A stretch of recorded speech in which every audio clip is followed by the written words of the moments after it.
Hi and welcome to Ultimate Explorer. I'm Lisa Ling. Tonight we're going back to war-torn Baghdad to investigate the whereabouts of one of the world's greatest lost treasures.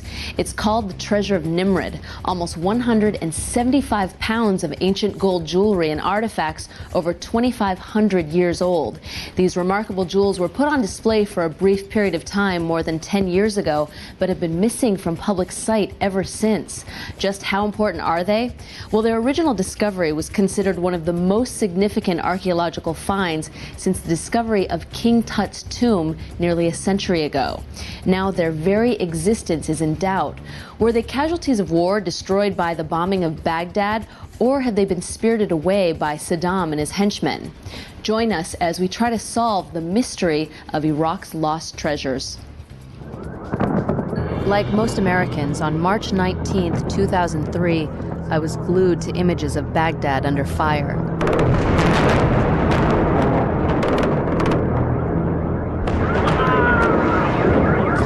I'd actually been to Baghdad in the mid-1990s, but nothing I saw then prepared me for this.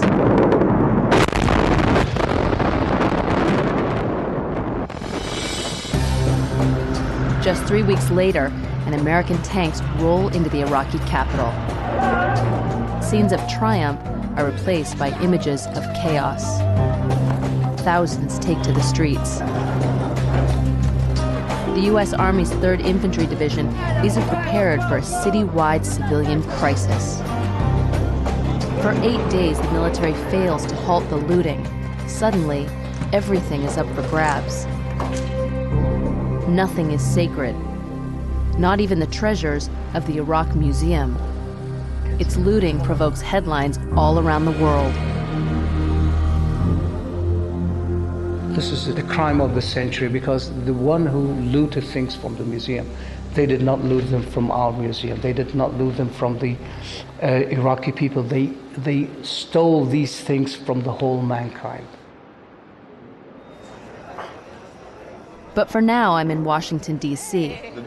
I'm here to meet filmmaker Jason Williams. He's got some exclusive videotape of one of the world's greatest treasures. It vanished almost 15 years ago in Iraq. So this is the infamous Treasure of Nimrud, huh? This is the infamous Treasure of Nimrud, indeed. So this is the actual moment of discovery back in 1989 of the tomb of Queen Yabayam, 600 years before Cleopatra. These queens were the Cleopatras of the Assyrian world. One of the world's greatest treasures, 175 pounds of golden artifacts. It's kind of a mystery, where is it, who possesses it today? Okay, so if you can, give me a value, an estimated value of this treasure. You know what? These treasures are like the crown jewels inside the Tower of London. They simply do not have a worth that can be placed upon them. They are genuinely priceless. Rumor has it that, these things were melted down after the First Gulf War. There's even a rumor that they were given by Saddam Hussein to one of his mistresses. We really don't know precisely where they are. So to Baghdad. To Baghdad, indeed. It sounds like a great mystery, and I'm always up for one of those. Here I am, just 3 weeks since the fall of Baghdad, entering Iraq in search of the Treasure of Nimrud. And the risks are real. The next leg of our journey takes us 375 miles through some of the most hostile country on Earth. There's something about this treasure that makes it worth the risk. We're in Iraq now, and this is where the nervousness sort of starts to kick in, because over the course of 15 days, there were 11 incidents and 1 killing along this route, so hopefully we'll get there all safely. Traveling by convoy isn't optional, it's a must. Shells aren't blowing holes in the road anymore, but it still feels like the highway to hell. For 5 hours, we don't stop, and we don't slow down. Finally, we get a little company out the window, and then we roll right into Baghdad. I'm eager to get on the trail of the Treasure of Nimrud, but military checkpoints are everywhere, and it's serious business. Come on out, so we can check real fast. All right. Okay. What are you looking for? Bombs, that usual stuff. Attacks on U.S. Army positions are a daily occurrence. By the time we make it to the Palestine Hotel, we're famished. But if you're thinking room service, forget it. I just want to show you our dinner. There's no electricity in the hotel tonight. I wonder if canned cheese would catch on in the States. Canned cheese and canned potato chips. It's a survival diet. The next morning, I go out and try and get my bearings. I was last here 7 years ago. Today, it's a very different place. I just want to give you an idea of what post-war Baghdad looks like these days. As you can see behind me, so many burned out tanks and rocket launchers. And in this area, we have to watch where we're walking because there are a number of unexploded grenades on the ground. There's danger around every corner. Parts of the city still burn. But there are encouraging signs too. Life is resuming its pre-war pattern. New influences are creeping in. Old ones are erased.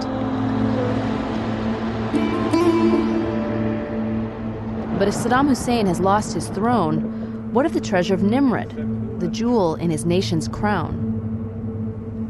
The first stop in my quest is the Iraq Museum. It's where the treasure of Nimrud was last seen in public 13 long years ago. I'm not alone. The National Geographic Society has sent a team of experienced archaeologists to Iraq. Led by Henry Wright of the University of Michigan, they're here to assess the post-war condition of the country's museums and archaeological sites, and then issue a call to action.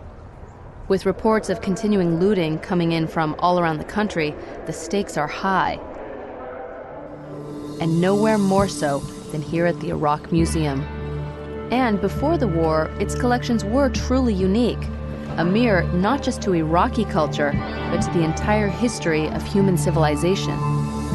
In this museum, we had objects and material from about 500,000 years. You could witness the beginning of carving statues, you could witness the beginning of pottery, then the beginning of the civilization, the beginning of social life. You could witness all of that in this museum. And now parts of that are missing.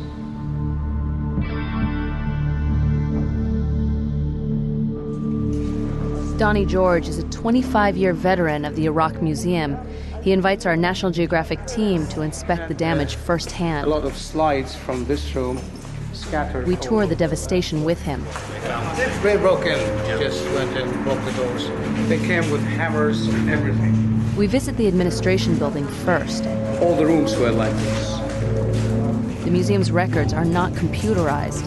All its inventories and archaeological data are housed in filing cabinets and on index cards, or at least they used to be. The main exhibition galleries have also taken a beating. The other one is gone, and some of these rosettes are gone. For me, this was the hardest moment in my life, to see such pieces that I loved so much. And I was always proud of these pieces of art of mankind, that we had them here. I really felt that I had a sharp cut in my heart, and I feel bleeding till now, really. Working to a plan last used during the Gulf War of 1991, the museum's staff did everything they could to protect their museum's treasures. They removed the most precious items from display, but some were just too heavy to lift. Still, every available precaution was taken. See, it's so interesting that this room, this is the Assyrian room, there were already sandbags and a lot of the pieces were already covered in foam before the war even started. But the museum's curator's greatest fear, a missile strike, never materialized. Instead, it was their fellow countrymen who did the greatest damage. Oh, that's that piece. The head is a saleable item, but why to do this? To do this is just sheer vandalism. The destruction has left the museum staff badly shaken. Donnie feels the American forces have a lot of explaining to do. I talked to the man who was here when the looters were outside the premises of the museum. And he ran to an American tank and he begged them just to move the tank. to protect the museum. But simply they said, we don't have orders. The soldiers who guard the museum are the same guys Donnie George blames for allowing the looters to carry on unchecked. Their commanding officer, Captain Jason Conroy, sees it very differently. There are people who say that not enough was done to protect the museum, that perhaps a tank or more should have been posted outside of the museum to protect it. How do you respond to that? I mean, we were fighting a battle just to seize the intersection at the time. Like I said, this was being used as a military defensive position. All the buildings around it were being used as military defensive positions. What would have happened if you had stationed a tank or multiple tanks around this area? I mean, one tank, there's no way one tank could have come in here and held this ground. There were Saddam Fatahim in all the buildings around here, Special Republican Guard soldiers, and Ba'ath Party militia with anti-tank weapon systems, RPGs, and AK-47s shooting from all these buildings in this area. There are no signs of forced entry. It's not only the men of the 3rd Infantry Division who now call the museum home. All along here we found parts of AK-47s. Meet Colonel Matt Bogdanos, Golden Gloves winner, task force coordinator, and the assistant DA in Manhattan who tried to put P. Diddy away. Now she can get up on the tank. Matt is not your average Marine. Chicken. Wait, hold on. Oh, that's great, isn't it? Yeah. Shokran? No, one. If Matt didn't exist, the Pentagon would have had to invent him. That's because Matt has an MA in classical studies from Columbia University. An individual fired an RPG. The museum that once housed the treasure of Nimrud is now a crime scene. Matt's mission is to sort it out. His full job description: to find out what was stolen from the museum, alert Customs and Interpol to the losses, and yes, to recover them. His hand-picked team works and lives on site, along with an elite unit from Immigration and Customs Enforcement. Come back here. This is where U.S. investigators have sort of set up shop. They work and they live here. As you can see, all these cots set up. And they combine the efforts of the Army, Marines, Air Force, and Customs. It's a multi-agency task force. This is where it all happens. This is the nucleus. Early press reports spoke of 170,000 objects missing. Matt's discovered this simply isn't true. So have you determined what has been stolen? Yes, we've determined, certainly from the public galleries they're walking through now, we have determined as conclusively as we can that there were 46 items originally missing from the public galleries. 9 of those have been recovered to date, so there are 37 items still missing from here. Thank you. But Matt's not willing to call his investigation quits. He knows he still doesn't have the whole picture. Please be careful. You are stepping on potentially thousands of years of history. To enter this trashed room is to take a step deep into biblical time. These broken remains belong to one of the most famous objects ever excavated. It's the golden harp of Ur. Discovered in 1929, it was unearthed at the ancient city that, according to the Bible, was Abraham's home. Vandalized by looters, its gold bull's head has been stolen. Inlaid gold and ivory. As you can see, it is now in several parts. The head itself is a copy. Matt's learned the original head was removed many years ago. What he doesn't know is that it was last seen with the treasure of Nimrud, and that its present whereabouts remain a mystery. Matt's to-do list is about to get a whole lot longer. The crown jewels of Iraq are missing, and he needs us to help him find them.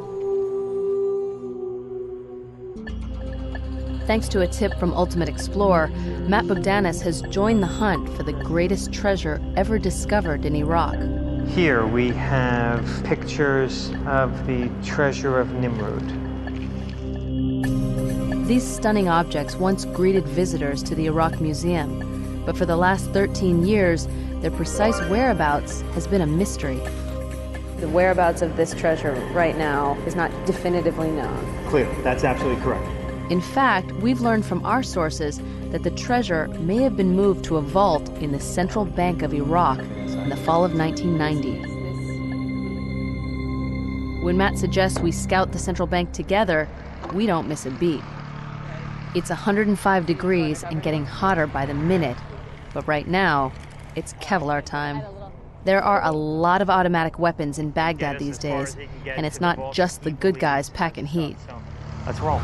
Nobody, least of all Matt and his team, is taking any chances. And Matt's team is very serious. Counterterrorism specialists, they routinely operate in some of the most hostile of environments. Next stop, the Fort Knox of Iraq. Which building did you come to? Okay. Our guide is one of the last people to have seen the treasure of Nimrud. He's the museum official who took it to the bank.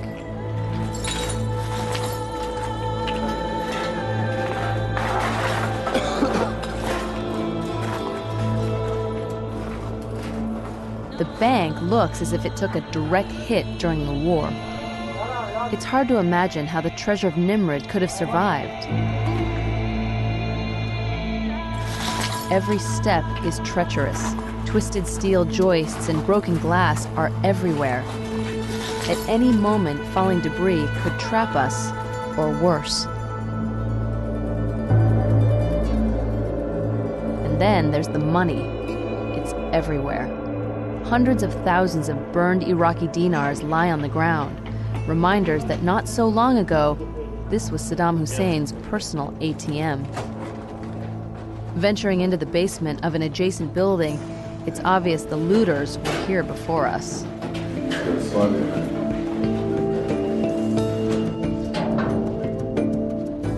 Records are trashed, doors forced. Somebody was trying to break into it. Okay. It's pitch black, as you can see, and if you can look on the ground, everything is completely charred. The air is foul from fire and smoke. I can't make out the ground beneath my feet.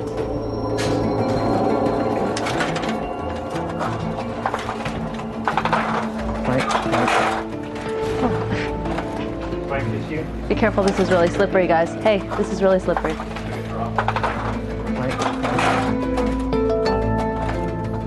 There we go.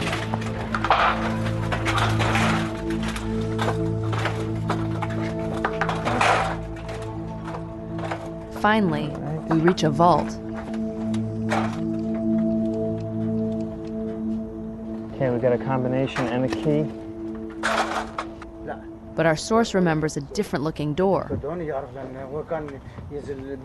bank itself has two buildings. We go back to scout the main building, the gutted one.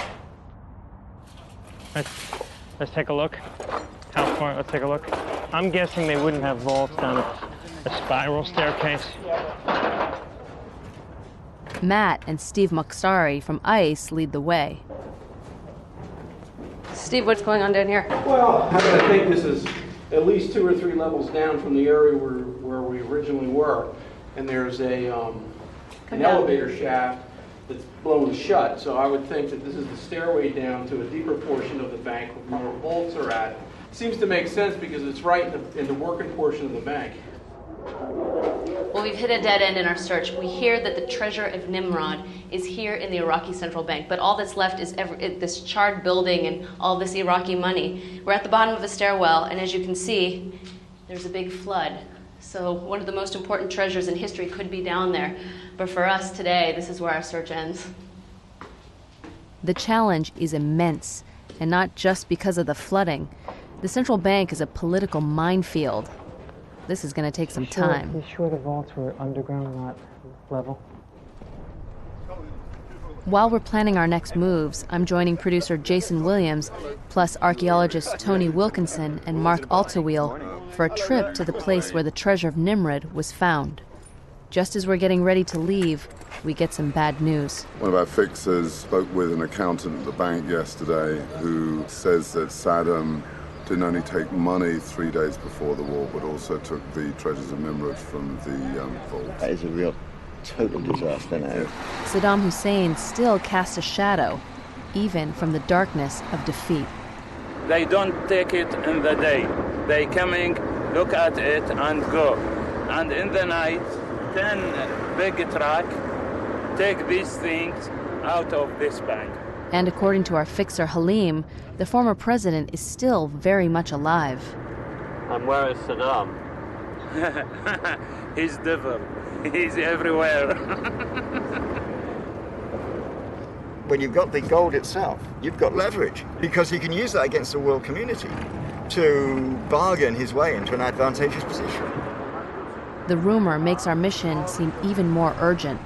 Already, other thieves may be looting priceless artifacts from the site where the Nimrud treasure was found. Driving out of the capital, we pass reminders of the war that engulfed Iraq and the occupying power that's very much in evidence. War and occupation, they're enduring facts of life in this part of the world.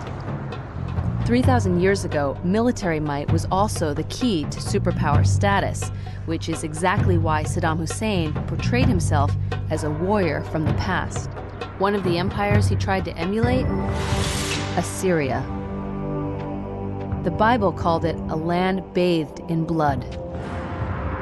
Its armies overwhelmed the entire Middle East, occupying Judea and almost destroying Jerusalem.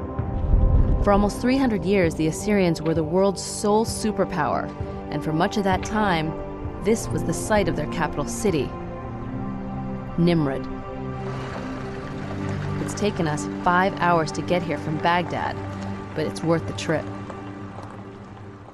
At first, it's hard to imagine this was once a mighty city crowned by a ziggurat or pyramid. Time has not been kind to the Assyrian Empire. From here, it looks like I'm standing on a big pile of mud, but actually this is a pyramid. And unlike the Egyptians who built their pyramids out of stone, the Assyrians built theirs out of pure mud brick. So as you can see, it doesn't wear very well. But beneath me is the Palace of Nimrud, which was built in the 9th century BC, and the tombs of 4 Assyrian princesses are there, and that is where the treasure of Nimrud was found. The treasure was shipped to Baghdad more than a decade ago. But Nimrud itself, like an outdoor gallery of priceless art, remains a draw for looters. Recently, a single Assyrian stone panel sold in London for $12 million. It's little wonder why the U.S. Army is here in force. Unfortunately, they didn't arrive soon enough.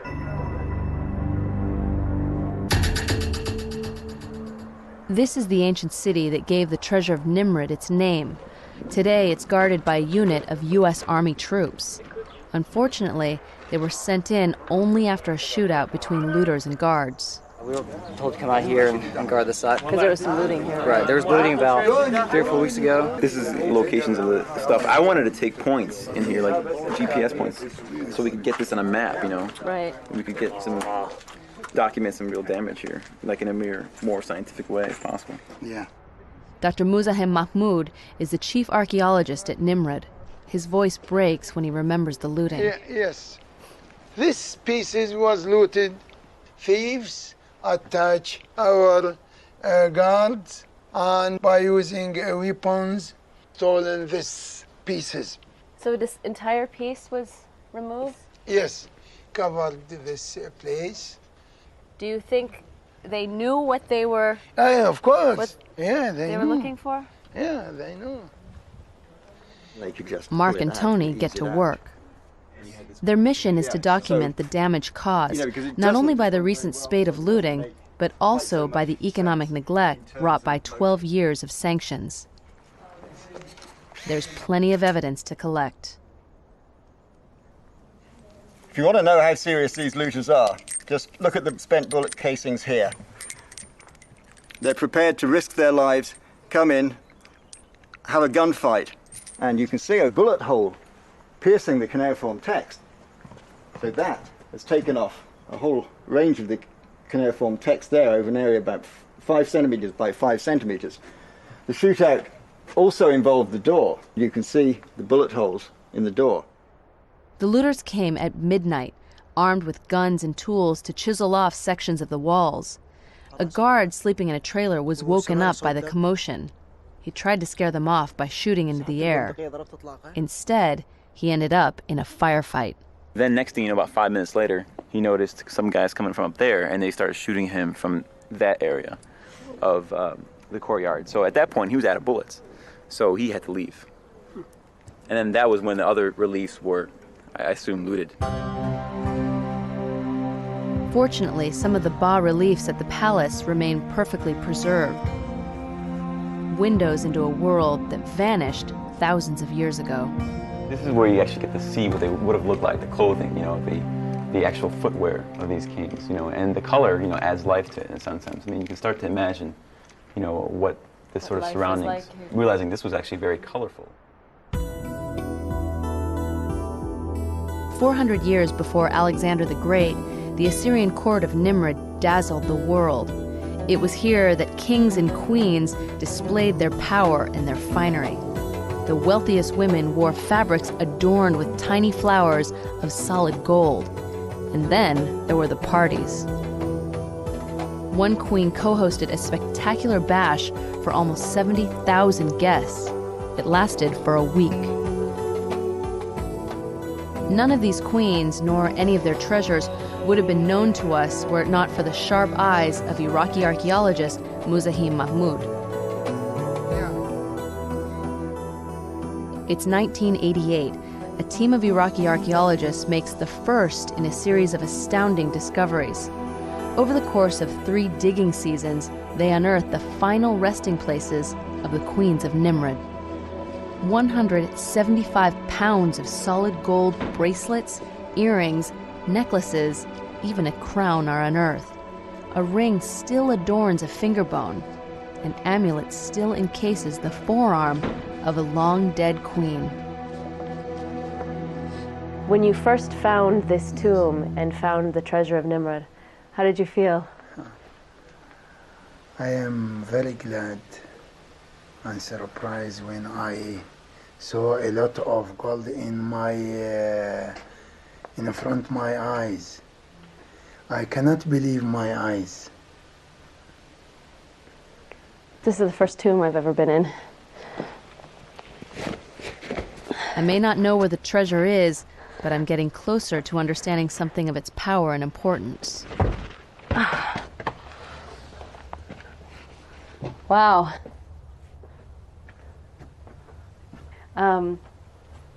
This is pretty incredible. This is the sarcophagus, and her head was on this side, and apparently her body was adorned in gold jewelry. And this is where the curse was. So when you first found this tomb on the wall, it said, whoever finds this cannot touch the gold, otherwise he will be cursed. Yeah. You found it. Yeah. And removed it from the tomb. And now I am in diabetic. Oh.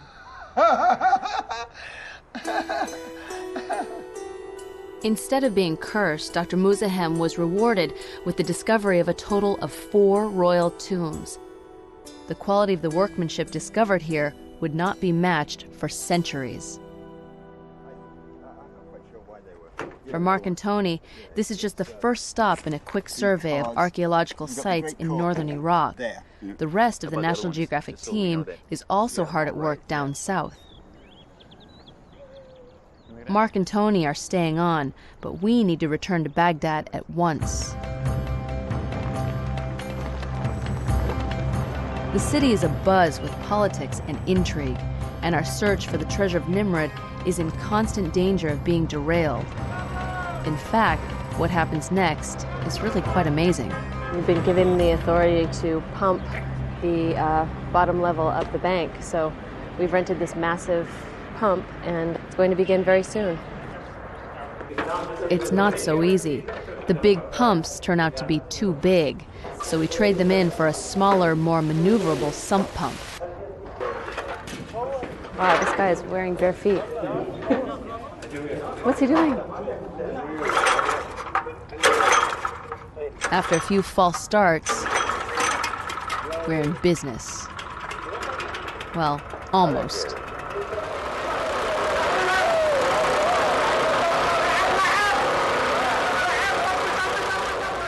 Okay, Jason, now you can smile.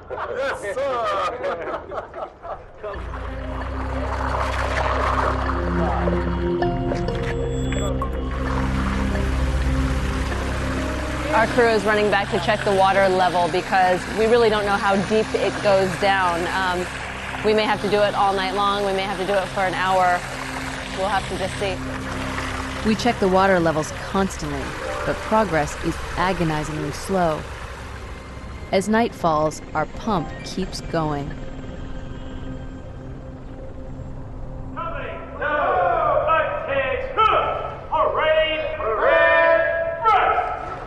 Another day for the troops guarding the bank. Another day for our pump operators. Another check on how we're doing. Okay, so apparently they pumped for a couple of hours and we just wanted to see if the water had actually gone down.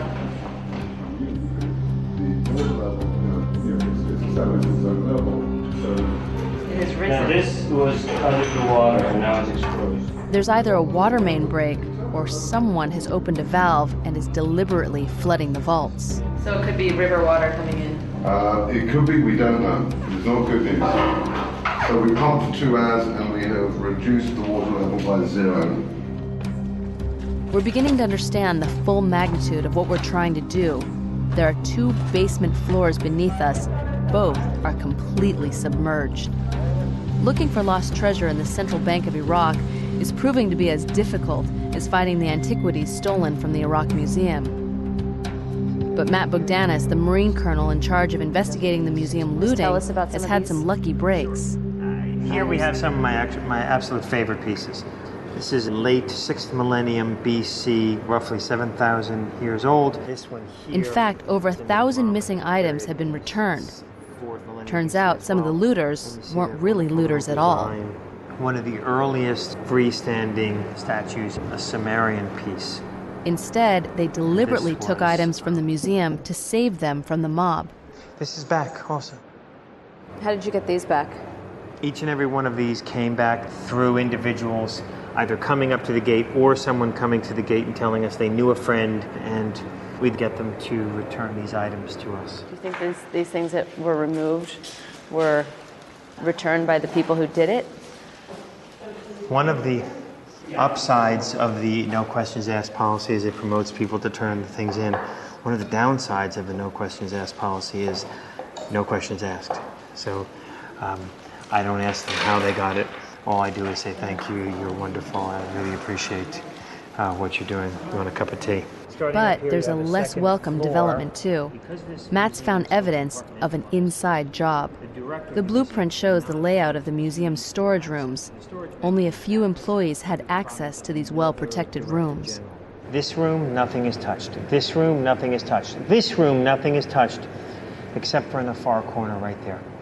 The rooms contain thousands of small but extremely valuable artifacts like these. Some pendants, amulets, all smaller pieces. These are the most easily transportable, the most easily trafficable items in the museum. Most of the objects are the highly collectible items archaeologists call cylinder seals. And as you know, they're used almost as a signature stamp. They were used throughout the ancient Near East to stamp their owners' signatures in sealing wax. The individual or individuals who did this had to have had an intimate knowledge of both the museum and its storage procedures. There can be no other conclusion. Because an ordinary person visiting the museum would have no knowledge that this would exist. It would take you days to find this trove. It's the biggest loss suffered by the museum. The market value of these pieces, up to $80,000 each. That was a pretty brilliant theft. It was a well-planned theft. I never call thieves brilliant. Thieves are just thieves. There are no immediate plans to initiate criminal prosecutions, but much of the evidence assembled by Matt and his team has been posted on the internet. How many do you think we've got recovered now? I know it's a fluid list and it's changing, but where do you think we're at? Probably about 20%, 25%. Illegal dealers are on notice. You trade in antiquities stolen from the Iraq Museum, and you'll face the consequences. And the progress doesn't end at the museum. Back at the bank, we crack the toughest nut of all.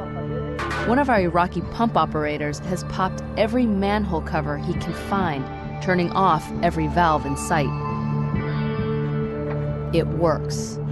There's no more floodwater entering the bank, and the water level at last is going down by as much as 5 feet a day.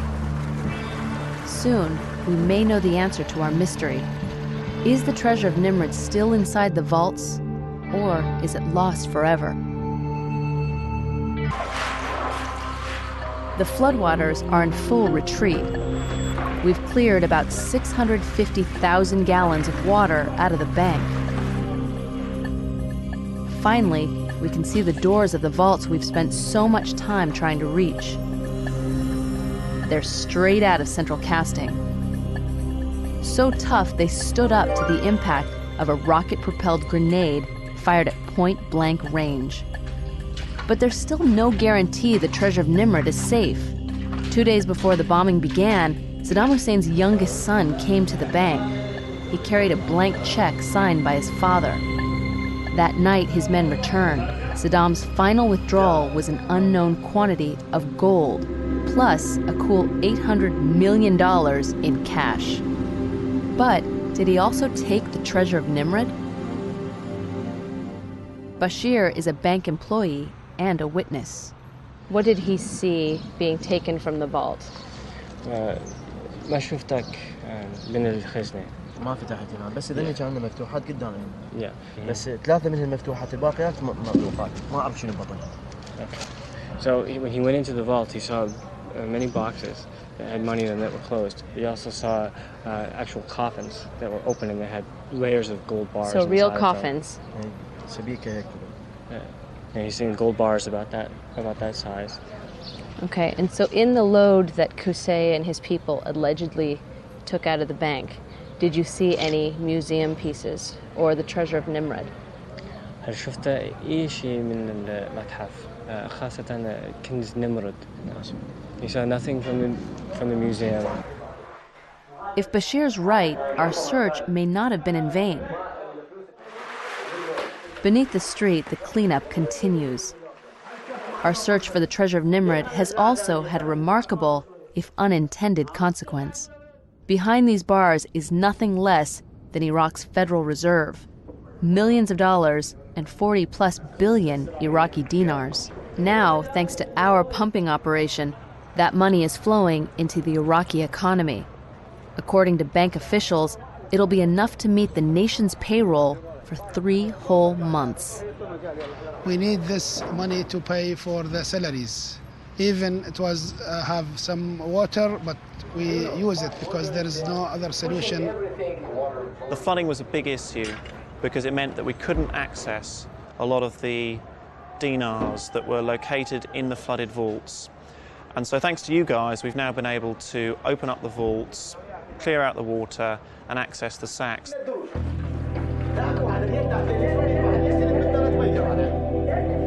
At last, we reach the final barrier. Behind this steel door is the vault where we hope the treasure of Nimrud is still stored.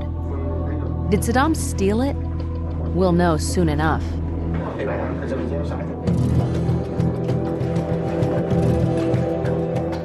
Opening the safe is no easy matter, even if you have the combination and the keys.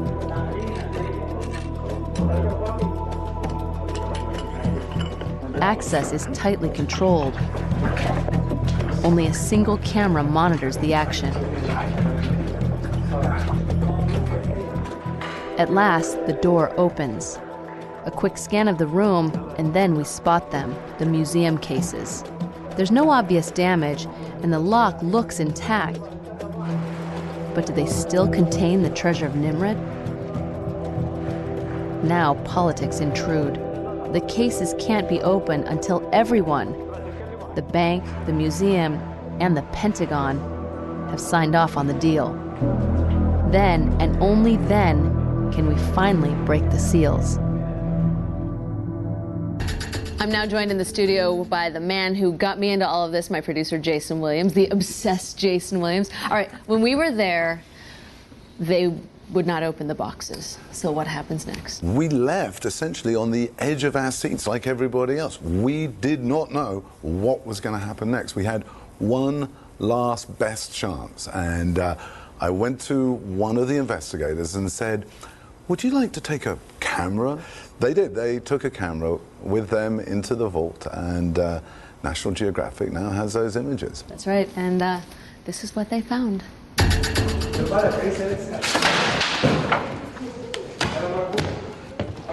The scene our loaned-out camera captures is a world exclusive.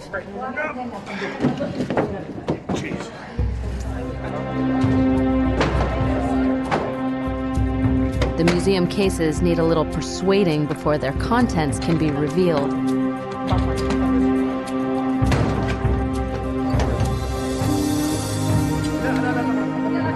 First, a woman's face. Next, gold bars and a gold helmet. And as excitement grows, the bull's head from the golden harp of Ur. And then, at last, for the first time since the beginning of the First Gulf War, we see it. The treasure of Nimrud. Two wars and countless other dangers haven't dimmed the luster of its gold.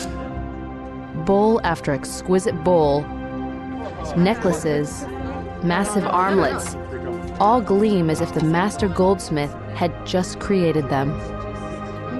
Finally, as if to cap the moment, the ornate crown of a queen of Assyria is revealed. The treasure will be displayed at the Iraq Museum, an emblem of the glory of ancient Iraq. Pretty incredible moment, huh? To learn more about National Geographic's archaeological expedition to Iraq, go to nationalgeographic.com. And that's it for this episode of Ultimate Explorer. I'm Lisa Ling. Thanks for coming along.